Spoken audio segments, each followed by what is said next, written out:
कोटी रुपयांची गुंतवणूक महाराष्ट्रात होती आहे आणि डायरेक्ट 20,000 रोजगार उपलब्ध होत आहेत आणि इनडायरेक्ट जे या उद्योगांच्यावर अवलंबून छोटे मोठे जे अलाइड इंडस्ट्रीज आहेत, छोटे उद्योग आहेत, अशा या उद्योगांमधून देखील लाखो लोकांना त्या ठिकाणी नोकऱ्या मिळणार आहेत। यामध्ये JSW एनर्जी ही लिथियम बॅटरी तयार करणार आहे। त्याचबरोबर ते 25,000 कोटीची त्यांची इन्व्हेस्टमेंट आहे।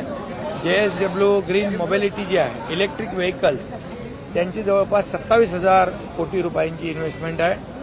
हिंदुस्तान कोको कोला ब्रेवरीज जी आहे त्याचं 1,500 कोटी आहे आणि RRP इलेक्ट्रॉनिक जी आहे ही RRP electronics semi conductor chip बनवणारी कंपनी आहे, त्याच्यामध्ये 12,000 कोटी रुपये आणि आवाडा इलेक्ट्रो कंपनी याच्यामध्ये 13,000 कोटी रुपये, असे एकूण 81,000 कोटी रुपयांची आज गुंतवणुकीचा निर्णय झालेला आहे आणि यामधून जवळपास 20,000 डायरेक्ट आणि लाखापेक्षा जास्तीचे इनडायरेक्ट त्याच्यावर रोजगार उपलब्ध होतील।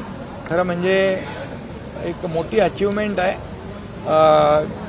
राज्य सरकारच्या माध्यमातून।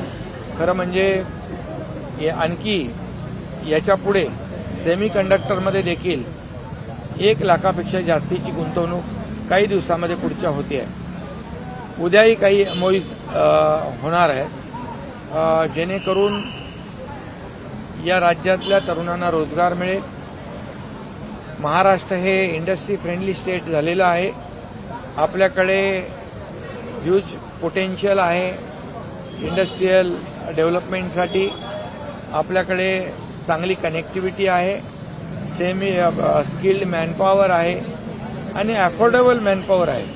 त्यामुळे आणि एक इंडस्ट्री फ्रेंडली वातावरण असल्यामुळे इथं येणारे उद्योजक जे आहेत ते महाराष्ट्रामध्ये मोठ्या प्रमाणावर गुंतवणूक करू इच्छित आहेत आणि अनेक सवलती आपण या उद्योगांना देण्याचा निर्णय घेतलेला आहे। खऱ्या अर्थाने त्याच्यामध्ये कॅपिटल सबसिडी असेल, त्याच्यामध्ये सिंगल विंडो क्लिअरन्स असेल, त्याच्यामध्ये विजेमध्ये इन्सेंटिव्ह असेल, सवलत असेल, या सगळ्याच बाबी ज्या इंडस्ट्रीला पोषक अशा ज्या आहेत त्या देण्याचा निर्णय आपल्या सरकारने घेतला आहे। म्हणूनच गेल्या 2 वर्षामध्ये आपण दावोसमध्ये देखील वर्ल्ड इकॉनॉमिक फोरममध्ये 1,37,000 कोटी रुपयाची एकदा आणि त्यानंतर 3,57,000 कोटी रुपये दुसऱ्यांदा, असे 5 लाख कोटींची इन्व्हेस्टमेंट 2 वर्षामध्ये या ठिकाणी आलेली आहे आणि ही इन्व्हेस्टमेंट आता परदेशी गुंतवणूक जी आहे ती FDI आपल्या पूर्ण देशामध्ये आपलं राज्य पहिल्या क्रमांकावर आहे आणि म्हणूनच लोक येत आहेत आणि त्यांना आपण मोठ्या प्रमाणावर सवलत देतोय। लोकांच्या मुलांच्या हाताला रोजगार मिळेल आणि एक राज्यामध्ये जसं इन्फ्रास्ट्रक्चरचे प्रोजेक्ट सुरू आहे तसंच उद्योगामध्ये देखील राज्य आपलं पुढे जात आहे आणि मोठ्या प्रमाणावर शेवटी उद्योग आले तर रोजगार मिळतील आणि उद्योग आल्यानंतर इतरही त्या भागाचा विकास होतो आणि म्हणून खऱ्या अर्थाने ही मोठी अचीवमेंट आहे। राज्य मोठ्या प्रमाणावर उद्योगामध्ये पुढे चाललं आहे। आणखी उद्योगांसाठी ज्या ज्या काही सवलती आपण जे काही महामार्ग केले, समृद्धी हायवे मुंबई पुणे जसा झाला तेव्हा देखील आपण पाहिलं की IT पार्क उभे राहिले, सर्व्हिस इंडस्ट्री आली, मोबाईल इंडस्ट्री आली, रिअल इस्टेट बूम झाली। तसं आता समृद्धी हायवे जो आहे आता त्याच्या देखील पार नागपूरपर्यंत, बुलढाणा, नागपूर, अमरावती या भागात देखील मोठ्या प्रमाणावर उद्योग येत आहेत आणि पूर्वी फक्त मुंबई, पुणे, रायगड एवढ्यापुरतं हे मर्यादित होतं। आता कोकणात देखील मोठ्या प्रमाणावर, अगदी रत्नागिरी, सिंधुदुर्ग या भागात देखील उद्योग येत आहेत, मराठवाड्यात, विदर्भात देखील उद्योग येत आहेत। एक सर्वसमावेशक असा विकास म्हणजे पूर्णपणे राज्यभर अशा प्रकारचे कारखाने आल्यामुळे संपूर्ण राज्यातल्या वेगवेगळ्या रिजनमधल्या लोकांनाही फायदा होईल, तिथल्या भागाचा विकास होईल आणि म्हणून अतिशय लिबरल धोरण सरकारने इंडस्ट्रीच्या बद्दल अवलंबिलेलं आहे आणि त्याचा परिपाक आपण आज पाहतो. सर, तुम्ही निर्णय घेताय पण तुमच्या निर्णयाला विरोध उद्धव ठाकरे करतायत. त्यांचं म्हणणं आहे धारावी पुनर्विकास प्रकल्प असेल किंवा असे वेगवेगळे निर्णय आहेत ते आमचं सरकार आल्यावरती आम्ही हे निर्णय रद्द करू, अशा प्रकारे बघता या वक्तव्य. पण त्यांचं सरकार येणार कसं? कारण 2.5 वर्ष ते घरी बसले होते. घरात बसून राज्य चालवता येत नाही. त्याला फील्डवर उतरावं लागतं, लोकांशी बोलावं लागतं, लोकांच्या अडचणी समजून घ्याव्या लागतात. त्यामुळे जसं फेक नॅरेटिव्ह त्यांनी लोकसभेमध्ये केलं असं वाटतं त्यांना विधानसभेत देखील तसं होईल. परंतु एकदा लोक फसलेले आहेत आणि त्यांची दिशाभूल केली. संविधान बदलणार, आरक्षण जाणार, अमकं होणार, तमकं होणार, मुस्लिमांच्या मध्ये दहशत निर्माण केली, भीती निर्माण केली, आदिवासी पाड्यांमध्ये आरक्षण जाणार म्हणून खोट्या अफवा पसरवल्या आणि हे संविधान बदलणार, बाबासाहेबांनी घेतलेले निर्णय बदलणार, या सगळ्या गोष्टी त्यांनी लोकसभेत केल्या. या फेक नॅरेटिव्हवर लोक त्यावेळेस त्यांच्या दिशाभूल जी केली त्याला फसले. पुन्हा एकदाच होतं ते, पुन्हा होत नाही. त्यामुळे विधानसभेमध्ये आज महायुती क्लिअर मेजॉरिटीपेक्षा जास्त पुढे आहे बहुमतामध्ये. मराठा आरक्षणाचा प्रश्न गंभीरतेने तापलेला आहे. अशा वेळेमध्ये मराठा आंदोलक आहेत ते मातोश्रीवर गेले होते काल, परंतु काल भेट होऊ शकली नाही म्हणून आज मोर्चा घेऊन गेले होते. ज्या वेळेला उद्धव ठाकरे आणि मराठा मोर्चा कार्यकर्ते भेटले त्यावेळेला उद्धव ठाकरेंनी नरेंद्र मोदींच्या कोर्टात हा बॉल टाकला आणि म्हणाले की मीही माझ्या खासदारांना मोदींच्या भेटीला पाठवायला तयार आहे. कारण त्यांना स्वतःवर काय घ्यायचं आहेच नाही. दुसऱ्याच्या कोर्टात चेंडू टाकून मोकळं व्हायचं आहे. जेव्हा ते मुख्यमंत्री होते, महाविकास आघाडीचं सरकार होतं, जे देवेंद्र फडणवीसांनी दिलेलं मी त्याच्याबरोबर होतो, दिलेलं आरक्षण हायकोर्टात टिकलं, पण सुप्रीम कोर्टात दुर्दैवाने महाविकास आघाडी टिकू शकली नाही. त्यांचं अपयश आहे ते. आणि आपलं सरकार महायुतीचं आल्यानंतर पुन्हा आम्ही मराठा आरक्षण 10% दिलं. कुणबी प्रमाणपत्र नोंदी मिळत नव्हत्या, त्या शोधल्या. जस्टिस शिंदे कमिटी गठीत केली, त्यांना आज प्रमाणपत्र मिळू लागलेले आहे. त्यामुळे सरकारची भूमिका स्पष्ट आहे. सरकारची भूमिका मराठा समाजाला आरक्षण देण्याची, ती 10% आरक्षण देऊन आम्ही निर्णय घेतलाय. कुणबी सर्टिफिकेट मिळत नव्हते ते आम्ही द्यायचं सुरू केलं. अनेक योजना ज्या आहेत त्या लागू केल्या.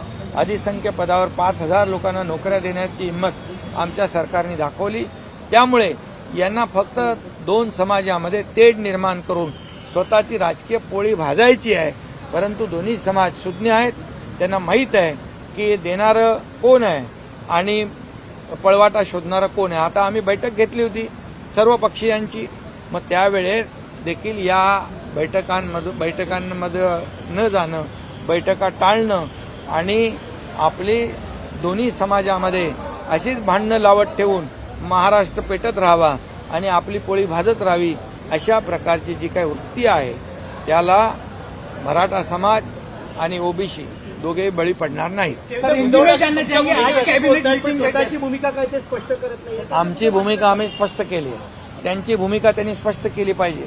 मराठा समाजाच्या आरक्षणाच्या बद्दल, ओबीसीच्या बद्दल ही जाहीरपणे स्पष्ट केली पाहिजे. परंतु जाहीरपणे स्पष्ट करण्याची हिंमत नाही. त्यांना फक्त राजकारण करायचं आहे. परंतु जनता सुज्ञ आहे. मराठा समाज आणि ओबीसी दोघंही सुज्ञ आहेत आणि सरकारची भूमिका कालही तीच होती, आजही आणि उद्याही तीच राहील. या समाजामध्ये विद्वेष जो आहे, तेढ आहे, ही निर्माण होता कामा नये.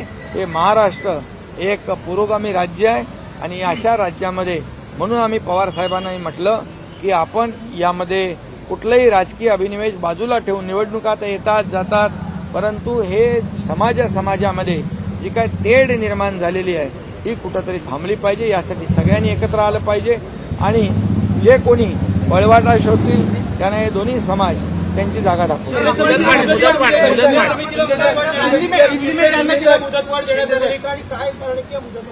नाही, ते आणखी त्यांचं काम सुरू आहे की त्यांना जे काही कुणबी नोंदी आहेत, त्याचबरोबर जे तेलंगणामध्ये काही पुरावे आहेत, यासाठी त्यांचं काम ते करत आहेत.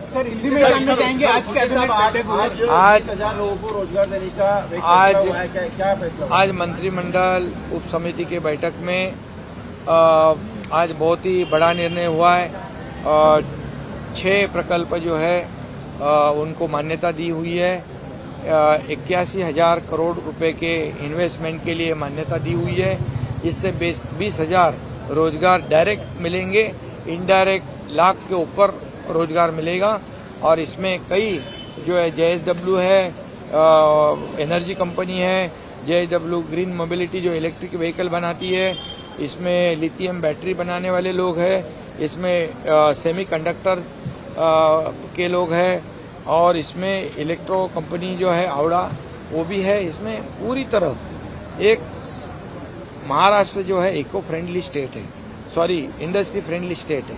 और यहाँ पर जो है इंफ्रास्ट्रक्चर है, यहाँ पर अच्छी कनेक्टिविटी है, स्किल्ड मैन पावर है, एफोर्डेबल मैन पावर है, और यहाँ लॉ एंड ऑर्डर है सही, जो इंडस्ट्री के लिए बहुत ही मायने रखता है। और इसलिए ये हमारे लिए बहुत बड़ा अचीवमेंट है। आज 81,000 के इन्वेस्टमेंट हुए हैं। इससे पहले 2 साल में दावोस में 1,37,000 करोड़, 3,57,000 करोड़, ये 5 लाख करोड़ की लागत से ये जो इन्वेस्टमेंट हुआ है, इससे भी लाखों रोजगार उपलब्ध हुए हैं। कल भी कई एमओयूज होंगे। इसके बाद सेमीकंडक्टर में भी 1 लाख से ज्यादा निवेश यहाँ पर होंगे, क्योंकि इंडस्ट्री यहाँ आ रही है। इंडस्ट्री को जो चाहिए, जो सब्सिडी चाहिए, जो फैसिलिटी चाहिए, जो मदद चाहिए, ये हमारा सरकार दे रहा है। एक लिबरल पॉलिसी जो है ये सरकार ने अपनाई हुई है। इसलिए इंडस्ट्री यहाँ पर आने के लिए यहाँ पर प्राथमिकता देती है। इंडस्ट्री यहाँ आ रही है और इससे रोजगार का लाखों में उपलब्ध होंगे। इससे राज्य को विकास के ओर $1 ट्रिलियन जो है हमारा ये गोल है, जो $5 ट्रिलियन हमारे आदरणीय प्रधानमंत्री जी का गोल है। महाराष्ट्र का $1 ट्रिलियन जो गोल है उसमें भी हम जल्दी अचीव करेंगे। सर, नवी मुंबई मामले में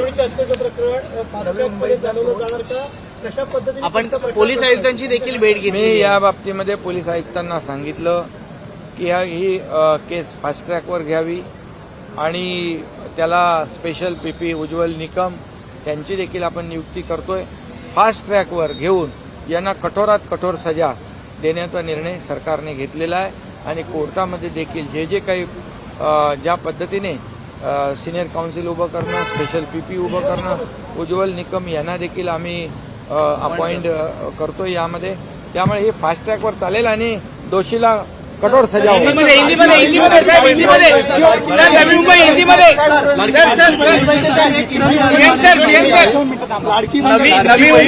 विक्रमी अर्थ आलेले आहेत। संजय निरुपम असं म्हटलेले आहेत की आता उत्तर भारतीयांनी सुद्धा नवीन लाडकी बहीण योजना आणणार आहे।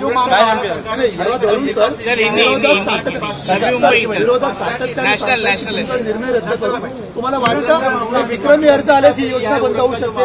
महिला सुरक्षा को लेकर आपने नेशनल इशू गंभीरता से लेते हुए इसको फास्ट ट्रैक का आदेश दिया है और क्या निर्णय हुआ है? उरन के मामले में सरकार बहुत गंभीर है। सरकार ने गंभीरता से निर्णय लिया है। ये केस फास्ट ट्रैक पे चलाई जाएगी। इसमें स्पेशल पीपी उज्ज्वल निकम साहब को हम नियुक्त कर रहे हैं और जो भी सरकार के माध्यम से जितने जल्दी इसको चलाया जाएगा कोर्ट में और उसमें जो आरोपी है उसको कड़ी सजा होगी। उसको ऐसी फिर से ऐसी घटना ना हो, इसके लिए सरकार पूरी तरह जो भी है कार्रवाई करेगी। सर, लाडकी बहीण योजनेसाठी सर्वाधिक विक्रमी अर्ज आल्याची माहिती आज समोर आली। मात्र विरोधक सातत्याने बोलतात तुमचे निर्णय रद्द करू। तुम्हाला वाटतं ही योजना विरोधक रद्द करतील आल्यावरती? ही योजना कशी अंमलात येईल? अरे हा, पहिली गोष्ट, मुख्यमंत्री माझी लाडकी बहीण योजना ही अतिशय पॉप्युलर झालेली आहे आणि या लाडक्या बहिणींसाठी सरकारने घरामध्ये 2 महिला म्हणजे 1,500 गुणिले 1,500 आणि 1,500 3,000 रुपये महिन्याला, म्हणजे एका महिलेला 18,000 रुपये वर्षाला एका बहिणीला, आणि गॅस सिलेंडर 3, त्यामुळे जवळपास 1,25,00,000 ऑनलाईन अर्ज आले, 40 लाख ऑफलाईन अर्ज आलेले आहेत। त्यामुळे किती लोकप्रिय ही योजना झाली या आकड्यावरून लक्षात येते। त्यामुळे विरोधकांच्या पायाखालची वाळू सरकली आहे. त्यांना ही योजना जी आहे पोटदुखी झालेली आहे की या बहिणींना या योजनेचा लाभ मिळू नये अशा प्रकारची भूमिका त्यांनी घेतलेली आहे. त्यामुळे माझ्या लाडक्या बहिणी त्या ह्या सावत्र भावांचा पक्का बंदोबस्त करतील आणि तिथं त्यांचं काय सरकारमध्ये येणार कसे काय ते लोक. जर आम्ही काम करतोय 2-2.5 वर्षात त्यांच्या कामाची तुलना बघा महाविकास आघाडीची आणि महायुतीचे 2 वर्षाची कामाची तुलना बघा. आम्ही घेतलेले निर्णय बघा, त्यांनी बंद पाडलेले प्रकल्प बघा. आज मुख्यमंत्री माझी लाडकी बहीण योजना, मुख्यमंत्री अन्नपूर्णा योजना, मुख्यमंत्री युवा प्रशिक्षण योजना, लाडके भाऊ यांचा विषय त्यांनी काढला. लाडक्या भावानं पण आम्ही योजना सुरू केली. 6,000, 8,000, 10,000 स्टायपेंड आम्ही सुरू केला. त्याचेही अर्ज सुरू झालेले आहेत आणि शेतकऱ्यांसाठी देखील 7.5 हॉर्स पॉवरची मोटरवर शेती करणाऱ्या कृषी पंपाच्या वीज बिल देखील आम्ही माफ केलेलं आहे. मुलींची 100% फी माफ केलेली आहे उच्च शिक्षण घेण्यासाठी. आणि त्यामुळे अशा अनेक योजना ज्येष्ठांसाठी आम्ही योजना करतोय. काल ज्येष्ठ नागरिक कल्याणकारी महामंडळ आम्ही केलेलं आहे. त्याच्यामधून ज्येष्ठांना देखील अनेक योजना मिळतील. त्यामुळे हे सरकार काम करत आहे. त्यामुळे त्यांना कोणाला निवडून देणार सरकार? या योजना चालू ठेवणाऱ्यांना का या योजना बंद पाडू इच्छिणाऱ्यांना? त्यामुळे त्यांच्या पायाखालची वाळू सरकली आहे. त्यांना आमच्या लाडक्या बहिणी आणि लाडके भाऊ येणाऱ्या निवडणुकीमध्ये बरोबर उत्तर देतील. जागा वाटपाचा फॉर्म्युला